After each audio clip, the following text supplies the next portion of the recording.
अस्सलाम वालेकुम। ये है इंग्लिश 10th और मैं हूँ एहसान इलाही। तो आइए हम लेसन नंबर 4 पर चलते हैं। हम इसका ट्रांसलेशन पेज नंबर 38 का कर चुके हैं। आज हम 39 पर हैं। अप्लाई एन एंटीबायोटिक, एंटीबायोटिक का इस्तेमाल यानी जरासीम कुश। After you clean the wound, ज़ख़म को साफ़ कर लेने के बाद apply a thin layer of an antibiotic cream और ऑइंटमेंट। ज़ख़म को साफ़ कर लेने के बाद पतली सी तह किसी एंटीबायोटिक क्रीम या मरहम की लगाएं to keep the surface moist, ताकि ज़ख़म की सतह गीली रहे, नमदार रहे। The products don't make the wound heal faster. ये चीज़ें ज़ख़म को तेज़ी से ठीक होने में मदद नहीं करती, but they can help your bodies natural healing process work fast. लेकिन ये आपके जिस्म के कुदरती निज़ाम को तेज़ काम करने में मदद देते हैं।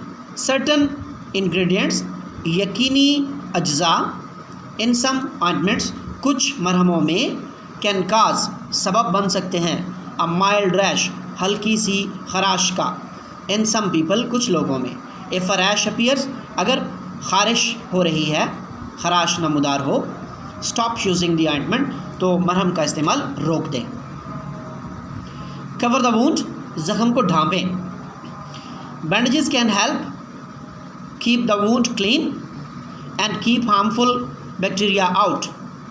ज़ख़म को ढांपने के लिए पट्टियाँ इस्तेमाल करें ताकि नुकसानदेह बैक्टीरिया दूर रहें। After the wound has healed enough to make infection unlikely, जबकि ज़ख़म काफ़ी हद तक ठीक हो चुका हो और इन्फेक्शन नामुमकिन हो, अनलाइकली नामुमकिन। एक्सपोजर टू द एयर, तो फिर उसे हवा लगने दें।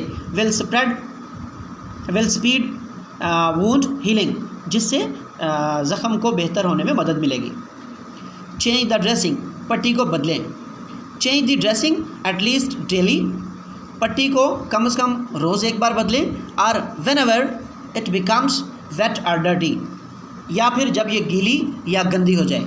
If you are allergic to the adhesive used in moist bandages, अगर गीली पट्टियों में चिपकनी पट्टियाँ से आप एलर्जिक हैं, switch to adhesive free dressing, तो आप जो गैर चिपकनी पट्टियाँ हैं उनका इस्तेमाल करें। स्ट्राइल गॉज, या फिर ये गॉज इस्तेमाल करें। Held in place with paper tape, जिसको कि पेपर टेप से जोड़ा जाता है। Gauze roll or loosely applied elastic bandages, या फिर उन्हें ढीली इलास्टिक की पट्टियों के साथ भी बांध दिया जाता है।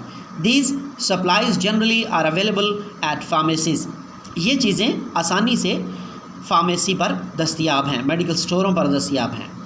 Watch for signs of infection, infection की अलामात को देखना। See your doctor if the wound is not healing or you notice any redness, अपने डॉक्टर से मिले अगर ज़ख़म ठीक ना हो रहा हो, या फिर आप सुर्खी पर गौर करें। इंक्रीजिंग पेन, दर्द बढ़ रहा हो। ड्रेनेज, खून बह रहा हो। वार्मथ, गर्मी लग रही हो ज़ख़म में। और स्वेलिंग या सूजन आ गई हो, तो फिर अपने डॉक्टर से मिलें।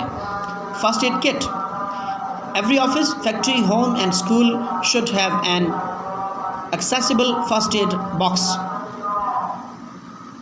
With in the following recommended basic contents.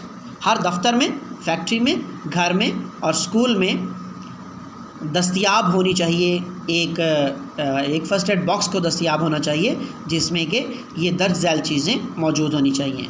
First aid box, first aid book, तिब्बी मदद की किताब, clearly explains how to handle basic problems, ये हमें सिखाती है कि हम बुनियादी मसाइल को जो है वो किस तरह से निपट सकते हैं। तो हमारा पेज 39 ओवर होता है। हम इसके मुश्किल अल्फाज भी बोर्ड पर देख लेते हैं और इसके बाद हम अगले पेजेस पर चलेंगे। स्टूडेंट्स, ये है पेज 39। जो भी हमने पढ़ा है, और उसमें ये मुश्किल अल्फाज के मानी है, जैसे आउटमेंट मरहम, मोइस्ट, नमदार, इंग्रेडिएंट्स, अज्जा और बाकी के लफ्ज़ जो आपको पढ़ने में या ट्रांसलेशन को समझने में जो है वो मुश्किलात पैदा करें, तो उनके मीनिंग जो है वो उनको अच्छी तरह से याद कर लें ताकि आपका ट्रांसलेशन जो है वो बेहतर रहे। तो यहाँ पर हम इस सबक का इख्तिताम करते हैं। आइंदा लेसन तक के लिए खुदा हाफिज़।